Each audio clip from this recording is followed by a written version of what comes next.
오늘 내가 들었던 한 무서운 이야기가 있는데 나는 친구들과 함께 자전거로 놀러 다녔다.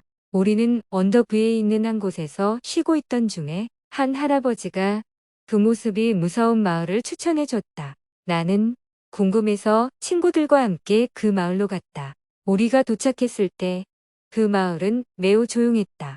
걷고 다니는 사람도 거의 없었고 주민들도 말없이 집 안으로 들어가고 있었다. 그때부터 우리는 무서운 분위기를 느꼈다. 하지만 우리는 그냥 산책하면서 볼거리를 찾기 시작했다.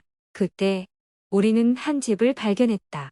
그 집은 문이 열려 있었고 그 안에서 불이 켜져 있었다. 우리는 호기심에 그 집 안으로 들어갔다. 그러나 그 집 안에서 우리를 기다리고 있던 것은 무서운 것이었다. 우리가 집 안으로 들어간 순간 문이 쾅 닫혔다.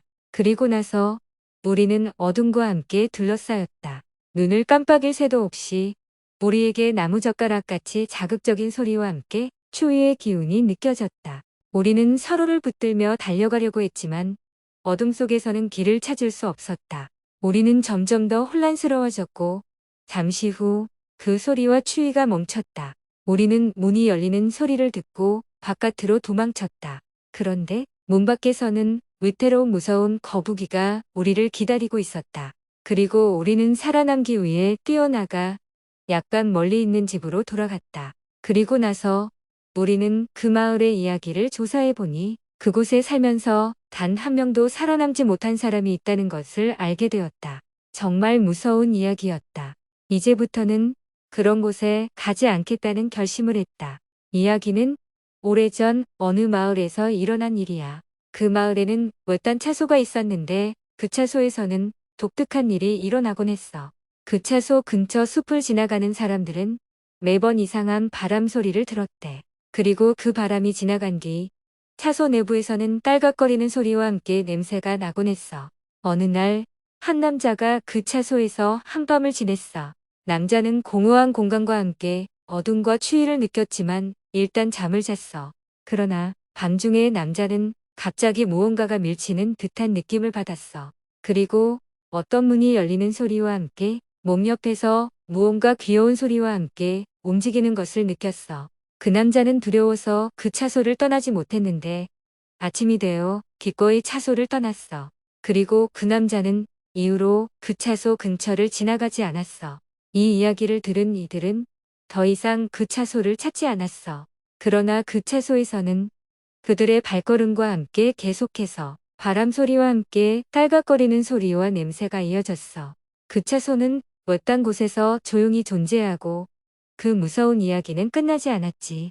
끝. 어때? 무서웠지 않아? 우선 이야기는 1974년에 일어난 말린바러 고등학교 살인 사건이야. 미국 플로리다주에 있는 이 학교에서 발생한 이 사건은 아직도 미스테리로 남아있고 많은 이들이 기억하고 있어. 이 사건에 관한 것은 1973년 12월 24일 크리스마스 이브에 시작됐어. 그날 밤 말린바러 고등학교에 2명의 선생님과 5명의 학생이 죽었어. 그들은 모두 건물 내부에서 총에 맞아 죽은 것이었어. 그리고 사건 발생 당시에는 아무도 범인을 잡을 수 없었어. 그리고 이 사건은 새해 첫날의 하프타임 행사에서 플로리다 TV에서 방송됐어.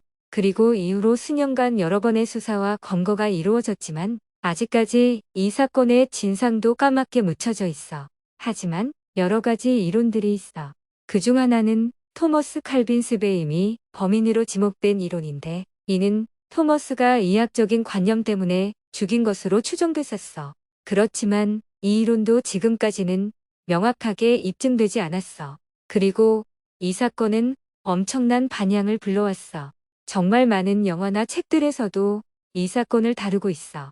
하지만 이 사건은 여전히 미스테리와 무서운 이야기로 남아있어. 어때? 무서운 이야기였지? 꼭 약간은 떨리겠거니. 그래도 재밌게 들어줘서 고마워. 한번 어느 마을에 살던 여자아이가 있었어. 그녀의 이름은 지영이라고 했지. 지영이의 집은 마을 중심가에서 조금 떨어진 곳에 있었어. 지영이는 항상 혼자 있는 것을 좋아했지만 그녀의 집 주변에는 늘 적막하고 어두웠어. 어느 날 지영이의 부모님이 출장으로 인해 집을 비우고 다른 도시로 떠났어. 그래서 지영이는 혼자 집에 있어야 했어. 첫날 밤 지영이는 깊은 잠에 빠졌지만 갑자기 어디서부터인가 요란한 소리가 들려왔어. 지영이는 눈을 떴지만 아무것도 없었어.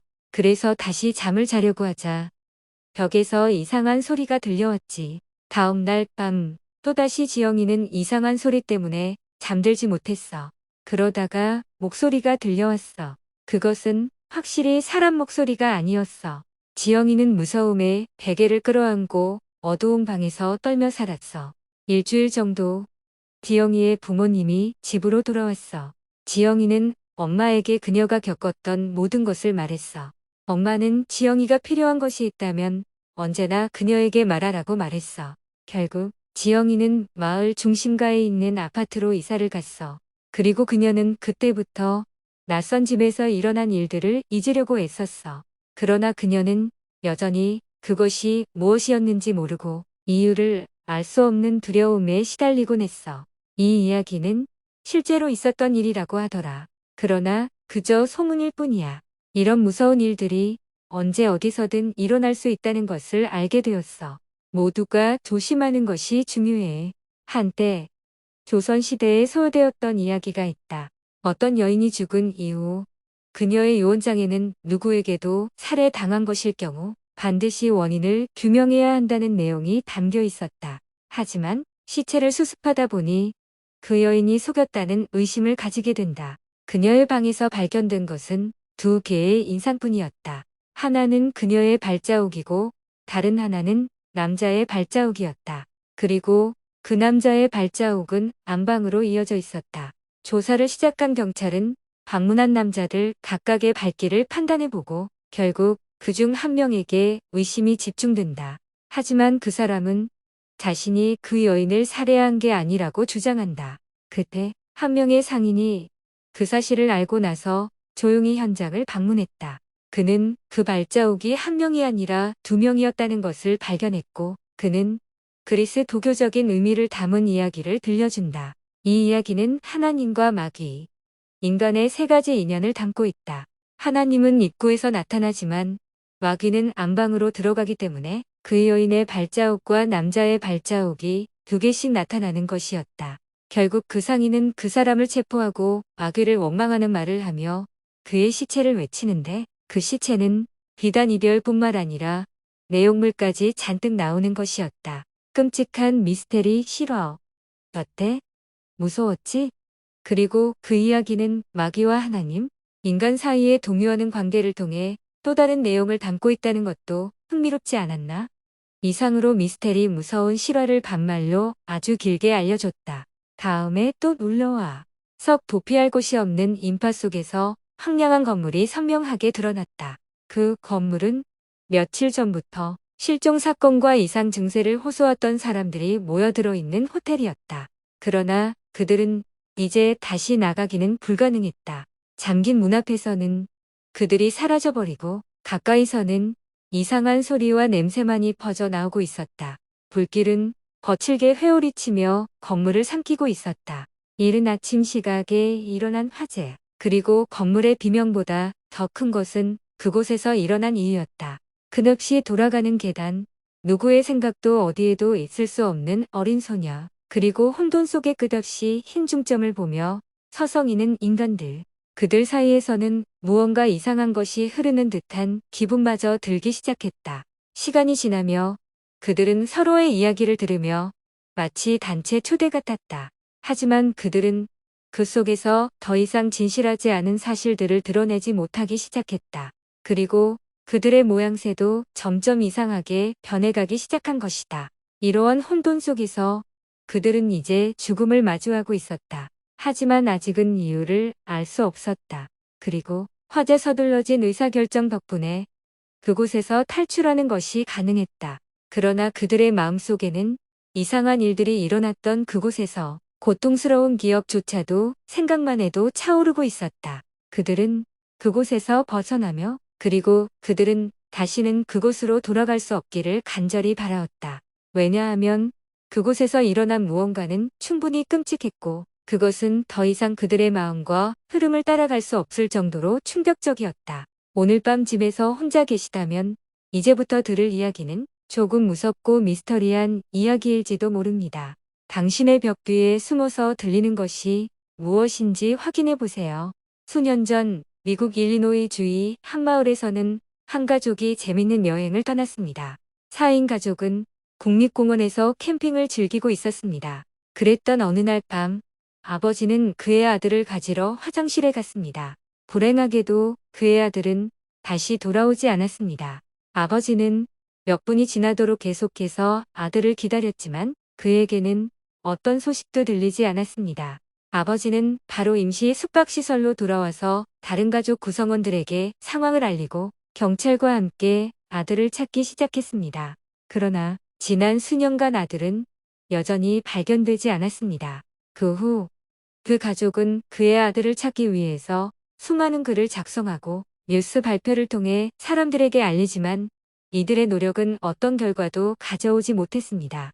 그러나 이 이야기는 미스터리한 미국의 실상 중 하나입니다. 아직도 그의 아들은 발견되지 않았으며 이 가족은 어느 누구도 그들이 경험한 고통과 외로움을 이해할 수 없습니다. 그러나 이와 같은 일은 결코 일어나지 않았으면 좋겠죠? 따라서 다음과 같은 상황에서는 항상 조심해야 합니다. 본인과 가까운 사람들의 안전을 위해서 꼭 필요한 조치를 취하세요. 이야기는 미국 캘리포니아주의 에미티빌이라는 마을에서 일어난 일이야. 집 한 채에서 끔찍한 일이 일어났다는 소문이 돌게 됐어. 그 집에 살았던 가족이 돈 문제로 집을 산 것 같아. 그리고 그 가족은 집에서 무서운 일만 일어났대. 어떤 이들은 그 가족이 소문을 내면서 가짜 이야기를 만들어낸 것 같다고 생각해. 하지만 다른 이들은 진짜 무서운 일이 그 집에서 일어났다고 생각해. 그 가족은 집을 살 때 이전 주인들이 일어난 사건을 알고 있었을지도 몰라. 그래서 그 가족이 집을 산 후에 그들도 무서운 경험을 할 수밖에 없었던 거지. 그 가족은 귀신이 그 집에 있다고 생각했어. 그리고 그 집에서 몇 가지 이상한 일들이 일어났지. 그 중에는 이방인이 와서 가족들이 자는 동안 그 집안을 돌아다니는 일이 있었어. 그 외에도 그 집안에서 총성 소리가 들렸다거나 벽에 이상한 기호가 그려졌다거나 냄새가 나는 일이 있었어. 이런 일들이 계속되다가 그 가족은 사라졌어. 그리고 집에서 우박이 내리면서 함께 사라진 가족의 차량도 발견되었어. 이 시점에서 미스터리가 더욱 깊어졌어. 그러나 그 가족이 사라진 뒤 이전 집주인들과 다른 이들이 그 집에 들어가 봤어. 놀랍게도 그 집 안에 아무것도 없더라. 이전 주인들이 소문을 내면서 가짜 이야기를 만들어냈다는 말들이 많이 나왔지. 하지만 미스터리에 대한 이야기는 끝나지 않았어. 소문에 따르면 그 집에는 여전히 귀신이 살고 있다는 얘기가 있어.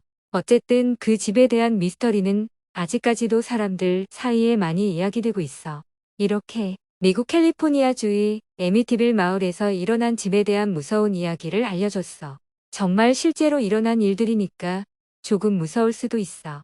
힘들게 들었을 테니 혹시라도 같은 것이 내 주변에 일어난다면 조심해야 해. 이야기를 들으면서 무서움에 휩쓸리지 않도록 조심해. 이야기는 일본에서 일어난 일이야. 어느 한 남자가 새 아파트에 입주했는데 그곳에서 무언가 이상한 일들이 벌어졌대. 남자는 처음에는 괜찮다고 생각했는데 점점 집안에서 이상한 소리가 들려오게 되면서 불길한 예감이 들었대. 그리고 어느 날 밤 남자는 자신이 누워있는 침대에서 손가락이 눈앞에서 일어나는 것을 보았어. 손가락은 느리게 움직이면서 매우 무서운 느낌을 주었어. 남자는 급하게 이사를 해야겠다고 생각했지만 이미 계약을 한 상태였기 때문에 이사를 갈 수 없었어. 그렇게 그는 다시 그 아파트에서 지내야 했는데 그곳에서 벌어지는 무서운 일들은 점점 더 심각해졌어. 그랬던 어느 날 남자는 자신이 잠든 순간 무언가가 그의 신체를 붙들고 있는 걸 느꼈어. 그는 정신을 가다듬으려고 했지만 무언가가 남자를 쫓아다니면서 점점 더 격렬하게 그를 나무라다 대고 있었어. 결국 남자는 분노를 느끼며 오리발로 아파트를 나갔는데 그곳에서 남자는 자신의 앞에 평상심이 마음대로 움직이는 것을 보았어. 이제 이야기를 들으면서 무서우셨을 거라 생각해. 하지만 이 이야기의 진실은 아직까지 밝혀지지 않았어. 누군가는 이 이야기가 진짜일 수도 있지만 누군가는 이 이야기를 유명한 일본 고스트 스토리 중 하나로 여기기도 해. 그렇다면 진실은 무엇일까? 알려지는 그날까지는 우리도 모르겠지만 어쨌든 무서운 이야기 하나 알려줘서 고마워. 지금부터 미스테리하고 무서운 실화 이야기를 반말로 아주 길게 알려줄게.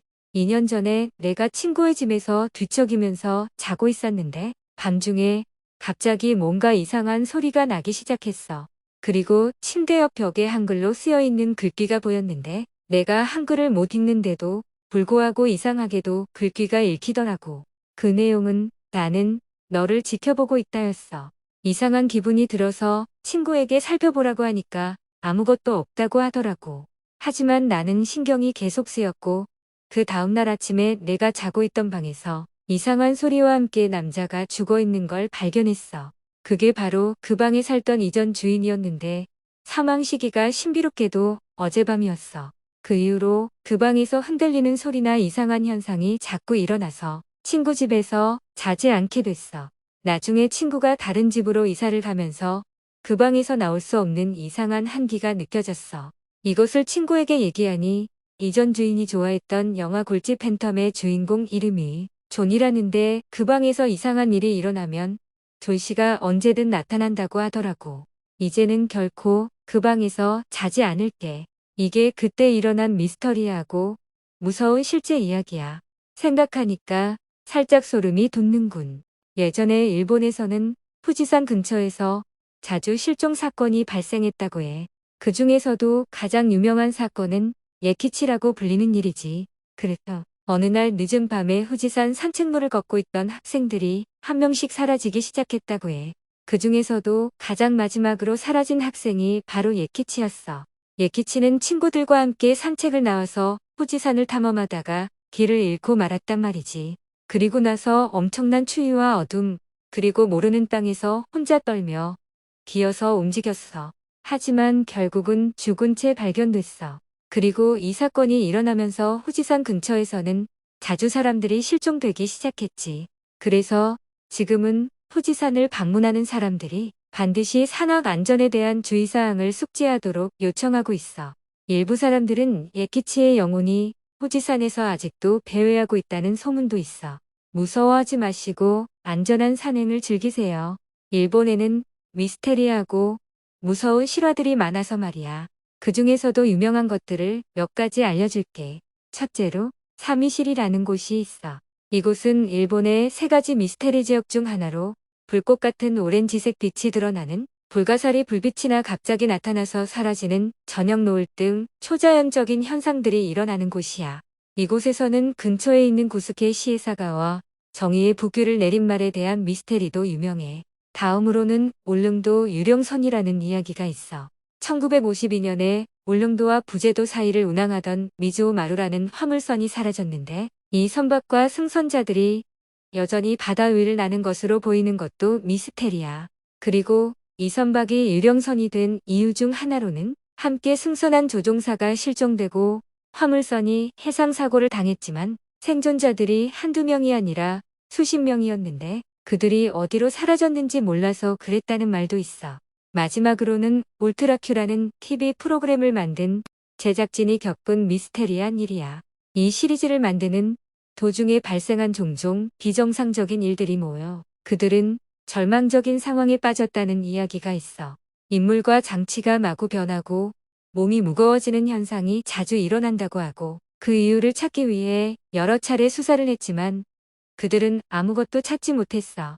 그래, 이런 식으로 원하는 미스테리 이야기에 대해 더 자세히 알려줄게. 조이, 이런 이야기는 다들 무서워하니까 너무 매끄럽게 이야기해 줄 필요는 없을 것 같아. 일본에서는 많은 미스터리, 공포스러운 이야기들이 전해져 왔어. 그 중에는 지난 옛날부터 전달되어 내려오는 전설적인 이야기도 있고 현대에서 일어난 실제 사건들도 있었지. 예를 들어 카이카무라의 영혼이라는 이야기를 들어봤니?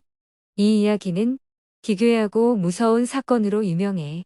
일본의 후지산 근처에 있는 카이카무라란 마을에서 폭포에서 뛰어내렸다 무전신년에 장군 카이카무라 씨의 일령이 다녀간다는 이야기야. 주민들은 그가 계속해서 선글라스를 쓰고 연한 정장을 입고 다니며 이상한 걸 손으로 만지작거리는 모습을 본다는데 대체 무슨 일이 있었던 거지? 그리고 1970년대 후반부터 일어난 괴이한 연쇄살인 사건을 들어봤니? 장난감 공장에 다니는 청년이 각종 가구에 종량제 봉투를 넣은 몸으로 발견됐어. 그리고 이어서 많은 사람들이 이와 같은 방식으로 살해되었는데 이 살인마는 피를 남기지 않고 완벽하게 살인을 실행했어. 수사관들도 판단할 수 없는 이 살인 사건은 여전히 이해할 수 없는 미스터리로 남아있어. 조선시대에는 미스테리하고 무서운 일들이 많이 있었어. 그런 일들 중에서도 가장 유명한 것은 외곡리 계집녀 사건이지. 이 이야기는 외곡리라는 마을에서 일어났어. 어느 날 밤 마을 사람들은 귀신이 나타나서 괴로워하고 있었다. 귀신은 집안에서 발소리와 함께 이상한 소리를 내고 있었어. 사람들은 이 소리를 듣고는 모두 무서움에 질렸지. 하지만 그런 소문들이 돌던 외곡리에 사는 한 계집녀는 차갑고 비참한 죽음을 맞이했어. 그녀는 남편과 다투다가 안 맞은 초가짐에 끼워 넣고 마지막 숨결을 내뱉었어. 하지만 그녀의 유골은 정리되지 않은 채 방치되어 있었어. 그래서 여전히 귀신이 되어서 집안에서 방황하고 있었지. 그리고 이 귀신은 요란한 소리를 내다가 특히나 밤중에는 더욱더 소리가 심해졌어. 이 귀신 때문에 마을 사람들은 기분이 심각하게 나빠졌고 그런 상황을 해결하기 위해서는 무엇이든 해야 했어. 그래서 그들은 깊은 연구를 하고 마침내 계집녀의 유골을 제대로 정리하고 대관식을 진행했어. 그리고 이제는 귀신이 사라졌고 평화로운 마을 생활을 이어갈 수 있게 되었지. 그리고 옛날 이야기에 따르면 이 귀신 현상이 일어난 지 한 달 만에는 마을에서 죽었던 사람들이 갑자기 다시 살아나서 마을 사람들은 대단히 재밌게 살았다는 이야기도 있어. 아, 그런데 할머니가 얼굴을 찡그리며 여기서부터는 뻔한 거 아니냐고 하시네. 이야기의 진실은 더 이상 알 수 없겠지만 여러분은 이 미스테리한 이야기를 듣고 어떤 생각이 들었어? 나는 아직도 미스테리한 일들에 대해서는 재미있게 듣는 것 같아. 임진왜란 미스테리 무서운 실화를 조금 더 쉽게 알려줄게. 임진왜란은 1592년부터 1598년까지 일어난 일본의 침략 전쟁이야. 이전부터 여러 번 쟁탈전이 있었는데 그 중에도 이번 임진왜란은 특히나 잔인하고 끔찍한 일들이 많이 일어난다는 이야기로 유명해.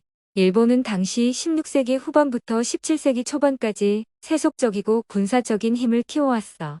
한국에는 순조조 조선의 14대 왕 이후 무신정권, 이왕 등의 개혁으로 군사력을 쌓았지만 그래도 일본의 전략적인 군사력에 비해서는 미약했어. 그래서 1592년 일본은 외국 조선을 외라고 불렀어를 쟁탈하기 위해 13만 명의 군대를 조선으로 보냈어. 그런데 처음에는 조선이 예측하지 못한 침략으로 인해 놀라기도 했고 전략적인 오류도 많이 했어. 그래서 일본의 왕토 요이데는 가장 중요한 성이자 물자 유통이 이루어지는 한양 서울을 점령하려고 다 같이 이동하기로 결심했어. 그리고 일본군은 한양을 포위하다가 1592년 6월 8일 남산 3일 대첩에서 김시민 장군이 일본 군대를 격파하며 승리를 거뒀어. 이때 일본군은 30만 명, 한국군은 5천 명으로 보니까 압도적인 거뒀지? 하지만 이것이 벌써 끝이 아니었어. 일본군은 다시 한번 조선을 공격하기로 했고 이번에는 본격적인 전쟁으로 변화하게 됐어. 조선의 지배층은 국가 결속을 굳건히 하고 군사력 증강을 위한 개혁을 계속 진행했어. 이런 노력 덕분에 일본군은 조선의 최강 군사력으로 이루어진 우정군 우리말로 해석하면 현 상황에서의 국군과 조선의 지배층으로부터 막대한 저항을 받았어. 하지만 일본은 여전히 조선을 정복하려고 하고 그래서 결국 조선은 일본의 지배하에 놓이게 됐어. 임진왜란 기간 동안 전국적인 파괴가 일어나기도 했고 인간의 모습을 담지 않는 식인종 화커들이 그 시기를 이용하여 비밀리에 발생하는 인상적인 미스테리들도 많아되겠지. 이렇게요. 이번 일본의 임진왜란은 정말 굉장히 끔찍하고 무서운 일들이 많이 일어났어. 그래서 조선은 일본의 지배에 36년까지 포위되었어요. 그리고 이 시기는 우리나라의 역사에서도 가장 어두운 시기 중 하나로 남았어. 언제나 조심하고 역사를 배워서 같은 일이 다시 일어나지 않도록 해야겠어. 조선시대에는 많은 미스테리가 존재했습니다. 그 중에서도 가장 유명한 이야기는 선유도 악령 사건이라는 이야기인데요. 이 이야기는 1791년에 발생한 일로 선유도에 거주하던 18 남자들이 동시에 미친 듯이 울면서 죽음을 맞이한 일입니다. 이 이야기는 극적인 전개로 유명한데 이들은 모두 자신만의 이유로 울고 비명을 지르며 죽어갔습니다. 그 중에서도 가장 유명한 인물은 왕년에 문제가 되었던 손이사인데 그가 우는 모습을 보던 다른 인물들도 모두 영향을 받아 우는 모습을 보였다고 합니다. 하지만 이 이야기에는 여러 가설이 존재합니다. 일부 사람들은 이들이 독에 중독됐기 때문이라는 가설을 제기했고 또 다른 일부는 각자의 이유로 자살한 것이라는 이야기도 있습니다. 또 다른 유명한 이야기는 국사무상 박길씨라는 이야기인데요. 박길씨는 성공적인 국외여행을 마치고 귀국했지만 도착한 집에서 으스름한 기운을 느끼며 병이 들어갔습니다. 그리고 얼마 후에 박길씨는 병으로 인해 사망했습니다. 하지만 이 이야기에서 가장 무서운 부분은 사망한 박길씨의 얼굴을 말할 때 입이 벌어진 것입니다. 그 이유는 박길씨의 침몰 당시 얼굴에 유령이 들어갔기 때문이라는 이야기가 있습니다. 이 외에도 조선시대에는 많은 미스테리가 존재했습니다. 그 중에서도 해골마을, 망명시골, 산속장터 등의 이야기들은 유명한 이야기로 유지되고 있습니다. 이들의 이야기는 조선시대 사람들의 불안한 마음을 간직하고 있어서 지금까지도 사람들에게 무서운 추억을 선사하고 있습니다. 이상으로 조선시대 미스테리 무서운 이야기에 대해 알려드렸는데 조금이라도 도움이 되었다면 좋겠네요. 1700년대 초에 일어난 곡성대 미스테리부터 시작해보자. 이야기에 등장하는 곡성대란 곳은 전라남도 구례군에 위치한 산이야. 당시 그 산에서는 기묘한 일들이 일어나고 있었다. 관련 주민들은 누군가가 화살을 쏘면서 죽는 불운을 당하거나 기묘한 소리와 함께 지옥 같은 꿈을 꾸는 등 이상한 일들이 일상적으로 벌어졌다고 한다. 또한 무서운 이야기인 감천성 폭죽 미스테리도 있다. 그 당시 부산 시내에 있는 감천성에서 불교 행사가 열렸을 때 쇳불 달팽이가 불꽃 속에서 날아가는 모습을 본 사람들은 신신당부터 경성으로 이르는 길에 이르러 폭죽을 터뜨리는 소리를 들었다고 한다. 이때 폭죽 소리가 어디서부터 온 건지 알 수 없었는데 사람들이 조사해봤지만 원인은 결국 찾지 못했다. 또한 우리나라에서 가장 유명한 미스테리 중 하나인 황조의 비밀도 있다. 이 이야기는 고종 때 시조인 윤보선이 쓴 시가 아주 오래전부터 널리 알려져 있어서 많은 사람들이 잘 알고 있을 거야. 혹시 몰라서 간단하게 요약해 보자면 황조대에서 노래하던 숙녀가 잠드는 황제의 자식을 낳았다는 이야기다. 그리고 그 이야기는 지금까지 색다른 해석들로 알려져 있다. 아쉽지만 이런 이야기들 대부분은 지금까지도 완전한 결말을 찾지 못하는 미스테리인 것 같아. 그래도 과거에 일어났던 이야기들을 들으면서 현재 자신의 삶을 되돌아보면 정말 소중한 것들이 어떤 것인지 다시 한번 생각해 봅시다. 첫 번째 이야기는 광해군의 재앙이라는 이야기인데 광해군 때 지방을 돌아다니며 백성들을 억압하던 한 폐하의 청지기가 있었단다. 그 청지기는 백성들을 지나치게 몰아붙이며 밭도 못 고치게 하고 불매하는 물건들을 사지 않으면 백성들의 생계마저 방해했다. 결국 백성들은 이를 불만스럽게 여겨 광해군에게 불만을 제기하였다. 그러나 이는 광해군의 관심이 전혀 없는 일로서 청지기는 더욱이 악행을 일으키기 시작했다. 이에 대한 시민들의 분노가 커지자 청지기는 쓰레기와 함께 내몰리게 되었는데 이는 어느 장소에서 불을 붙여 시체 속에서 다시 일어나 치를 세웠다는 소문이 있다. 최태성 역시 이 당시 목격자로서 이 이야기를 남겨놓았으니 참고하라. 두 번째는 군산시청의 소리라 불리는 이야기인데 여기는 군산시청의 건물에서 자주 들렸던 비명소리에 관한 이야기단다. 군산시청은 예전에 경찰서였던 것인데 재판소, 조정관청 등이 있었고 이 건물에서는 사형수가 처형되어 왔다. 그리고 그렇게 처형된 사람들은 영혼 이 군산시청에 가두어져 있었다는 이야기다. 실제로 이 건물을 들어가면 추르속적인 울음소리와 함께 고통스러운 소리가 들리며 이로 인해 그 건물을 피하게 된 다수의 시민들이 있었다 하니 정말 기가 막혀. 세 번째는 알레피센트라는 이야기인데 이는 조선시대의 보건소현 대한예수교제일감리회신학교에 대한 이야기다. 이 건물은 옛날에 병원으로 사용되다가 폐쇄되었는데 지하 채널을 통해 들어가면 매우 공포스러운 느낌을 받는다. 이 건물에서는 예전에 이곳에서 수술을 받은 사람들이 그대로 머물러 있어 마치 살아있는 것처럼 느껴지는 것이다. 방에서는 시계 소리나 음악 소리가 들리며 지하실에 빨갛게 물들어진 솔짝을 발견하는 이들의 이야기도 있다. 네 번째는 라운드데드라는 단어로 불리는 이야기인데 이는 이제 더 이상 쓰이지 않는 가락전에서 쓰이던 무기인 노기로와 관련된 것이다. 노기로는 손바닥에 들어오는 내성이 통과하며 물의 효과성을 이용한 무기로 대전뿐 아니라 일상생활에서도 많이 활용되었다. 그러나 노기로를 사용하다가 죽은 사람들의 철근을 이용했다는 소문도 있다. 이렇게 철근으로 만든 노기로는 떨어뜨릴 때 거친 선율을 만들어내며 죽음의 일격을 날려 못을 오슬하게 할 수 있다는 것이었달다. 그리고 마지막으로 다섯 번째 이야기는 해골 호텔이라 불리는 이야기단다. 이곳은 추석 연휴 등에는 밤 10시부터 새벽 1시까지 방문이 가능한 부산과 마산 사이에 있는 한방객실 호텔이다. 이곳으로 들어서면 가장 먼저 눈에 띄는 것은 문 양쪽에 걸려있는 바늘과 선이다. 방에 들어서면 고향으로 돌아간 어부의 모습이 드러나고 그 다음에는 하루 확고한 자립심을 가진 여인의 모습이 등장한다. 이 시선은 칼 같아서 이곳을 집중해서 바라보면서 나를 쥐냐는 것처럼 느껴질 정도로 무서운 느낌을 준다.